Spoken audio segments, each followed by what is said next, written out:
Now, let's deep dive into the big LGBTQ plus story for today. I'm Jason Kovian, and let's queer up entertainment. Elton John breaks down crying while writing his new song about my death.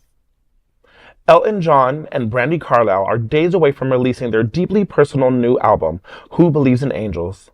The two Grammy award-winning artists recently joined Jason Bateman, Sean Hayes, and Will Arnett on the SmartLess podcast, where they opened up about one of the album's most haunting tracks, When the Old World Is Done With Me.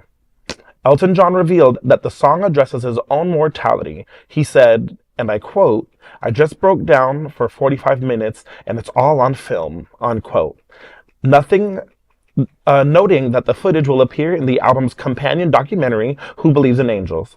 Stories from the Edge of Creation. Carlile, whose voice trembled while recording, recalled, and I quote, "I want everybody to see it because it's really human, like deeply flawed and embarrassing. The kind of shit that you do when you forget that there's a camera on is what's really interesting," unquote. In December, 78-year-old Elton John revealed he is losing eyesight in his right eye. Yet, he feels the upcoming album is the best record he has made in 40 years. Who Believes in Angels, released on April 4th. With Stories from the Edge of Creation premiering the same day at 92NY in New York City, the trailer is now available.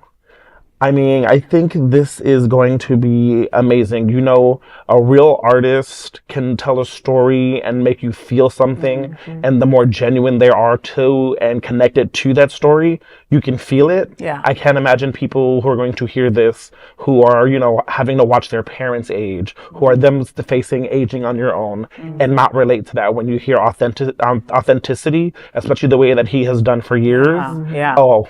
Listen, I can imagine. And, you know, I mean, he's a light, and he's been giving us music for, Jesus, 40 years, 50 years. I don't know how long, but it's been a very long time. And he keeps on reinventing himself, and the LGBTQ plus community keeps on eating it up. You do a song with Gaga, we're like, give us more, right? I mean, you know, but he's been through some shit. Elton John has been through some shit, right? He started the AIDS Foundation because he had lost a bunch of people to AIDS in the 80s, right?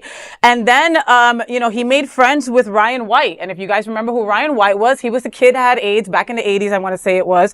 And he passed away. And when the kid passed away, Elton John was living with a really bad cocaine and alcoholic problem, okay? And when Ryan White died, he decided to get sober. You know, the man's been through a lot of stuff, you know? Let's give him some props. He's 78 years old and still performing. And probably still at the top of his game. And I just hope that people actually listen to the song for what it is and don't go, oh, I hope that the dance remix is coming up and we're going to scare it in the club, which I'm sure there will be. That's inevitable. That's inevitable. But I think when artists really do sit down and put out their heart, and it gives us a glimpse into their life. But again, it's something that's relatable. We can sit there and go, oh, well, okay, I'm no spring chicken myself. So, you know, these are real true stories, and it's from somebody that we've grown up with. Right. So I hope people really sit and listen to it and take it for what it is. Listen, your song comes up on the radio and I cry. Right? I mean, so, I mean, like, I think he's got that down pat to make us all cry and make himself cry, and that's okay. This is the big LGBTQ story for today. There is no other queer nonprofit media platform like this in the entire world. Support